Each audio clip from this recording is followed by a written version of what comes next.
The darkest year of the Roman Empire. For centuries, Rome appeared invincible. Its legions marched across 3 continents. Its roads stretched farther than any empire before it. Its cities flourished with trade, engineering, and culture. From the cold frontiers of Britannia to the burning deserts of Syria, Roman authority seemed absolute. To those who lived within its borders, the empire did not simply rule the known world. It was the known world. Generations of Romans grew up believing that their civilization would last forever. Their ancestors had defeated Hannibal, conquered Carthage, subdued Greece, and absorbed Egypt into an empire unlike anything history had ever witnessed. Every year brought new wealth, new provinces, and new triumphs. Even Rome's enemies often admired its discipline and organization. Yet history has a habit of hiding catastrophe behind moments of greatness. The strongest empires rarely collapse without warning. They weaken slowly, almost invisibly, as small fractures spread beneath the surface. Long before walls crumble and armies retreat, confidence begins to erode. Institutions become fragile. Leaders grow desperate. Problems that once seemed temporary become permanent.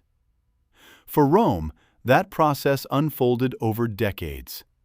By the middle of the 3rd century, the empire that had once seemed eternal stood closer to destruction than anyone could have imagined. This was not the famous fall of Rome in AD 476. It was something even more dangerous. A moment when the empire nearly ceased to exist altogether. Historians call it the crisis of the 3rd century. To those who lived through it, it must have felt like the end of the world. But to understand how Rome reached the edge of collapse, we first need to understand what made it so powerful. At its height, the Roman Empire governed an estimated 70 million people, nearly a quarter of the world's population. More than 5 million square kilometers of territory lay under imperial authority. Grain ships crossed the Mediterranean every day, carrying food from Egypt and North Africa to feed the enormous population of Rome. Merchants transported silk from the east, spices from Arabia, olive oil from Hispania, and wine from Gaul. Roads connected thousands of towns and military forts, allowing information, armies, and commerce to move with remarkable speed. To an ordinary citizen, the empire represented stability. A merchant could travel hundreds of miles while using the same currency. A soldier stationed on the Rhine received orders issued from Italy. A governor in Asia Minor enforced laws recognized across continents. No civilization had ever achieved such a level of integration. Its military was equally extraordinary. The Roman legions were more than armies. They were disciplined institutions capable of constructing roads, bridges, siege engines, and fortified camps wherever they marched. Every soldier trained relentlessly. Every officer understood logistics. Victory was rarely left to chance. For centuries, this military machine expanded Roman borders and crushed rebellion wherever it emerged. Yet conquest created its own problems. Every new province required administrators. Every frontier demanded more soldiers. Every victory extended supply lines farther from the heart of the empire. Rome had become so vast that governing it required exceptional leadership. When wise emperors ruled, the system worked. When weak rulers emerged, the consequences were enormous. During the 2nd century, Rome experienced what historians often call the Pax Romana, the Roman peace. It was an age of prosperity, monumental architecture, and relative political stability.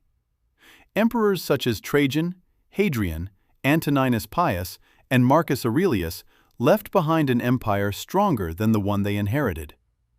But even this golden age concealed dangerous weaknesses. The empire depended heavily on the personality of a single ruler. There was no consistent system for transferring power. When an emperor died, succession often depended less on law than on military support. The loyalty of the army became the ultimate source of political legitimacy. That reality would eventually prove disastrous. Marcus Aurelius, remembered as one of Rome's greatest philosopher-emperors, spent much of his reign defending the northern frontiers from Germanic tribes. While his writings reflected wisdom and self-discipline, the reality of his reign was marked by nearly constant warfare. His death in AD 180 ended an era. His son, Commodus, inherited the throne, not because he had earned it, but because he was the emperor's son. The contrast between father and son could hardly have been greater. Where Marcus Aurelius valued duty, Commodus sought spectacle. Where his father strengthened institutions, Commodus weakened them. Ancient historians describe an emperor increasingly detached from reality, fascinated by gladiatorial combat and obsessed with his own image. Whether every story told about him is true remains debated, but his reign undoubtedly damaged confidence in imperial leadership. When Commodus was assassinated in AD 192, the stability Rome had enjoyed for generations began to unravel. What followed became known as the Year of the Five Emperors. Power no longer passed peacefully. It was bought, sold, and fought over by armies that increasingly viewed emperors as temporary employers rather than sacred rulers. Legions, stat, and hundreds of miles apart, proclaimed their own commanders emperor. Rival armies marched against one another instead of defending Rome's borders. Civil wars drained resources that should have protected the frontiers. Each internal conflict created new opportunities for Rome's enemies. Germanic tribes observed carefully. The Persians observed carefully. Every rebellion weakened the empire from within. Although order was temporarily restored under the Severan dynasty, the underlying problems remained unresolved. Military spending continued to rise. Taxes increased. The army grew larger and more politically influential. Emperors relied increasingly on soldiers for survival, rewarding loyalty with higher pay and greater privileges. This solved immediate problems while creating far larger ones for the future. An emperor who lost the army often lost his life. By the middle of the 3rd century, the imperial throne had become one of the most dangerous positions in the world. Some emperors ruled for only months before being murdered. Others died in battle. Some were betrayed by their own officers. Few died peacefully. The office that had once symbolized supreme authority had become a target painted on the backs of every man who wore the imperial purple. Meanwhile, beyond Rome's borders, powerful new enemies were emerging. Along the Rhine and Danube, Germanic confederations grew larger and more organized than ever before. Instead of isolated tribal raids, Rome now faced coordinated groups capable of launching devastating invasions. In the east, an even greater threat appeared. The Parthian Empire, Rome's longtime rival, had fallen. In its place rose the Sasanian Empire, a far more ambitious and aggressive Persian state determined to restore the glory of ancient Persia. Unlike many previous enemies, the Sasanians possessed professional armies, skilled cavalry, and rulers who openly challenged Roman supremacy. They did not seek occasional victories. They sought to break Rome's dominance in the east. As pressure mounted on every frontier, another enemy arrived without warning. It carried no banners. It demanded no surrender, and no legion could defeat it. A deadly plague began sweeping across the empire, moving silently from province to province, leaving behind empty homes, abandoned farms, and overcrowded cemeteries. For an empire already stretched to its limits, the timing could not have been worse. Disease alone has ended civilizations. Long before armies breached walls or emperors fell in battle, invisible enemies had often accomplished what invading forces could not. The Antonine Plague had already scarred the empire generations earlier, weakening both its population and its economy. Now, another epidemic, known today as the Plague of Cyprian, swept relentlessly across Roman territory. Its exact cause remains uncertain.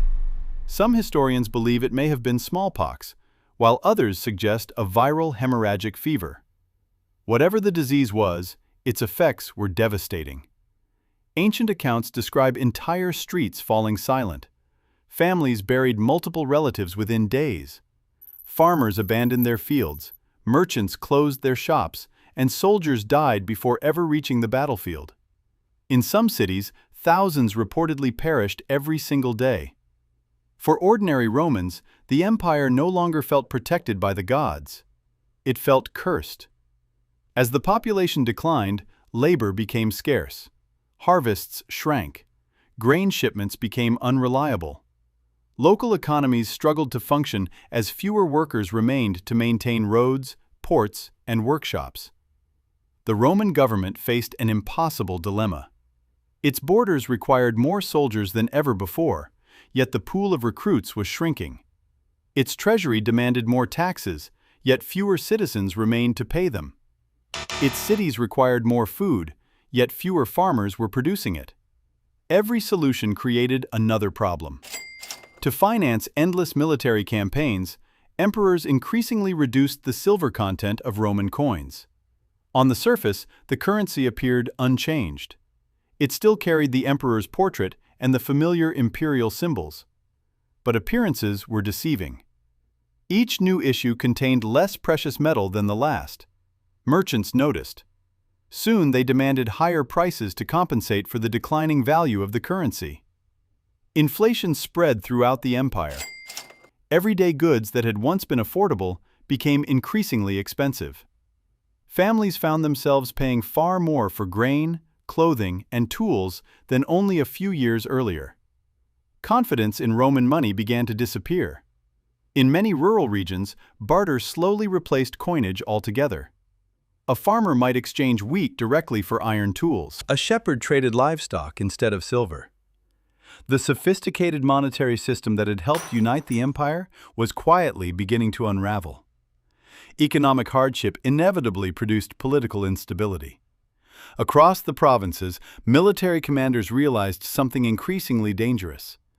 Their legions often obeyed them more willingly than they obeyed the emperor in distant Rome. The temptation was obvious. If an ambitious general possessed enough loyal soldiers, why should he remain merely a governor? Why not become emperor himself? One after another, commanders declared themselves rulers of the Roman world. Some survived only weeks. Others lasted months. Nearly all met violent deaths. The imperial throne became less a symbol of supreme authority and more a prize in an endless military competition. Between A.D. 235 and A.D. 284, more than 20 emperors claimed the throne. Many historians count even more when rival claimants are included. Few had the opportunity to govern. Most spent nearly their entire reign marching from one battlefield to another, attempting to defeat rivals before another rebellion erupted elsewhere. The empire seemed trapped in permanent crisis. Every civil war weakened the frontiers. Every frontier defeat encouraged another invasion. Every invasion demanded additional soldiers. Every new levy increased taxes. Every tax burden fueled resentment. It was a cycle with no clear end. Rome's enemies watched patiently. Beyond the Rhine, Germanic confederations such as the Franks and the Alemanni had grown larger and more organized than earlier tribal societies. They had learned from centuries of conflict with Rome. They understood Roman tactics, Roman weaknesses, and perhaps most importantly, Roman politics. They knew the empire was divided. When Roman armies fought one another, the borders became dangerously exposed. Raiding parties crossed the Rhine in increasing numbers, plundering settlements before retreating with livestock, valuables, and prisoners. Some invasions pushed farther than ever before. Roman towns that had enjoyed generations of peace suddenly found themselves preparing for siege. Along the Danube frontier, the Goths emerged as another formidable threat. Skilled warriors and experienced raiders, they launched attacks across both land and sea, striking settlements around the Black Sea and the Balkans. Entire coastal communities that had once flourished through commerce now feared the arrival of unfamiliar sails on the horizon. Rome could no longer guarantee security. Even Italy itself, long considered untouchable, began to feel vulnerable. Yet the greatest danger lay far to the east. For centuries, Rome's principal rival had been the Parthian Empire. The two powers had fought numerous wars, each respecting the other's strength. But the Parthians were gone. In their place stood the Sasanian Empire, under a line of ambitious rulers determined to restore Persian greatness. Its king, Shapur I, was unlike previous Eastern monarchs. Bold, intelligent, and relentlessly ambitious, he believed Rome's period of dominance had come to an end. As Roman emperors battled usurpers and struggled against economic collapse, Shapur expanded his own military strength.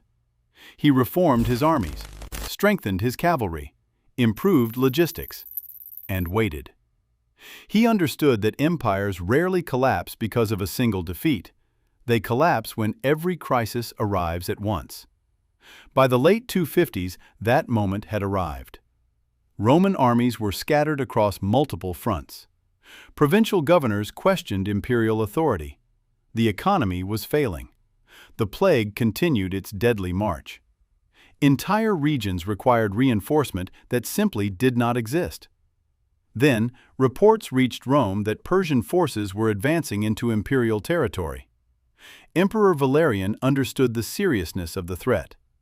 Unlike several of his predecessors, Valerian was an experienced military commander. He knew that allowing Persia to continue advancing would permanently undermine Roman prestige in the east. Gathering what forces remained available, he marched toward Mesopotamia. The campaign would become one of the most consequential in Roman history. Neither Valerian nor his soldiers could have imagined that they were marching toward an event that would forever change how the world viewed the Roman Empire. For centuries, Roman emperors had embodied the power of the state itself. They led triumphs through the streets of Rome. They commanded the greatest armies on earth. Their portraits appeared on coins from Britain to Egypt. To friend and foe alike, they represented the permanence of Roman rule. Within months, that image would be shattered. The battlefield awaiting Valerian was near the city of Edessa. There, one decision, one defeat, and one unprecedented humiliation would push the Roman Empire closer to destruction than it had ever been before. Absolutely. Here's a rewritten ending for Part 3, so it serves as the final chapter of the documentary instead of stopping after the empire splits. The year was AD 260. For more than 300 years, Rome had built its reputation on an unshakable belief. Roman armies could be defeated, but Rome itself could never be broken. Defeats had come before. Hannibal had devastated Italy. Germanic tribes had ambushed entire legions in the Teutoburg forest. Civil wars had erupted between rival claimants to the throne. Yet through every crisis, Rome always recovered. No Roman emperor had ever become the captive of a foreign king. That belief was about to die. Valerian's campaign began with cautious optimism. Although the empire faced enormous challenges elsewhere, many believed the Eastern Front offered an opportunity to restore Roman prestige. The emperor assembled his forces and advanced toward Mesopotamia, determined to halt the growing power of the Sasanian Empire before it expanded even farther into Roman territory. But the Roman army that marched east was no longer the disciplined force that had conquered the Mediterranean centuries earlier. Of civil war had exhausted experienced veterans. Disease spread through military camps before battles had even begun. Supplies became increasingly difficult to maintain, and reinforcements were scarce. Near the city of Edessa, the Roman and Persian armies finally met. The battle ended in catastrophe. The Roman army collapsed under relentless Persian pressure, weakened by disease and exhaustion. Amid the confusion, Emperor Valerian was captured alive by King Shapur I. For the first time in Roman history, a reigning emperor had become the prisoner of a foreign ruler. The psychological impact was immeasurable. If the emperor himself could be captured, what hope remained for the empire? As news spread across the Roman world, panic followed. Governors questioned whether Rome could still protect its provinces. Merchants abandoned dangerous trade routes. Entire communities fortified their towns, preparing for invasions they feared were inevitable. The Persians pressed deeper into Roman territory, while along the Rhine and Danube, Germanic tribes crossed the borders with growing confidence. The Franks plundered Gaul. The Alemanni pushed into northern Italy. Gothic fleets raided cities around the Black Sea and the Aegean. Rome was under attack from every direction. Then came another devastating blow. In the west, the commander Postumus declared himself emperor, creating the Gallic Empire. Britain, Gaul, and much of Hispania slipped from Rome's control. In the east, the wealthy city of Palmyra gradually assumed authority over the provinces it defended, becoming an independent power in all but name. Within a matter of months, the Roman Empire had fractured into three competing states. To millions of Romans, it seemed the empire had already fallen. For ordinary citizens, politics mattered little compared to survival. Farmers abandoned isolated villages vulnerable to raids. Merchants traveled with armed escorts, if they traveled at all. Families watched prices climb as the currency lost its value. Plague continued to claim lives, while famine spread through regions where war had disrupted agriculture. The empire that had once promised peace and prosperity now offered only uncertainty. Many believed the gods had abandoned Rome. Yet history often changes because of a single individual. In AD 270, a hardened cavalry commander named Aurelian became emperor. Unlike many of his predecessors, Aurelian possessed exactly what Rome required: military brilliance, discipline, and an uncompromising determination to restore imperial authority. He understood that the empire could not survive another decade of division. His response was swift. He first secured the vulnerable frontiers, defeating invading Gothic forces and driving them away from Roman territory. Only after stabilizing the borders did he turn toward the breakaway kingdoms. His eastern campaign against Palmyra was astonishingly successful. Marching across thousands of kilometers, Aurelian defeated Queen Zenobia's armies and recaptured the wealthy eastern provinces. Palmyra, once one of the richest cities in the ancient world, returned to Roman control. Without hesitation, he marched west. There, he confronted the Gallic Empire. Instead of allowing decades of division to become permanent, Aurelian defeated the Gallic forces and reunited Britain, Gaul, and Hispania with the rest of the empire. Against all expectations, Rome was whole once again. To celebrate this extraordinary achievement, Aurelian adopted the title Restitutor Orbis, Restorer of the World. It was not an empty boast. Few rulers in Roman history had inherited such overwhelming chaos and succeeded in reversing it. Yet victory came at a price. Although the empire had survived, it had been transformed forever. The economy remained fragile. The population had been reduced by disease and war. Political stability was still uncertain. The military had become the true foundation of imperial power. The Rome that emerged after the crisis of the 3rd century was stronger than it had been a decade earlier. But it was no longer the confident empire that had once dominated the ancient world without question. The illusion of invincibility had been shattered. Future emperors would spend much of their reign defending borders rather than expanding them. Massive reforms became necessary simply to keep the empire functioning. The government grew more centralized, the army larger, and society increasingly militarized. Rome had survived. But survival is not the same as victory. When people think of the fall of the Roman Empire, they often picture the year AD 476, when the last Western emperor was deposed. Yet Rome's greatest test came more than 2 centuries earlier. During the crisis of the 3rd century, the empire stood on the edge of extinction. It lost an emperor, fractured into rival states, suffered invasion, plague, civil war, and economic collapse, all at the same time. By every reasonable expectation, it should have fallen. Instead, through determination, military reform, and the leadership of remarkable individuals, it endured.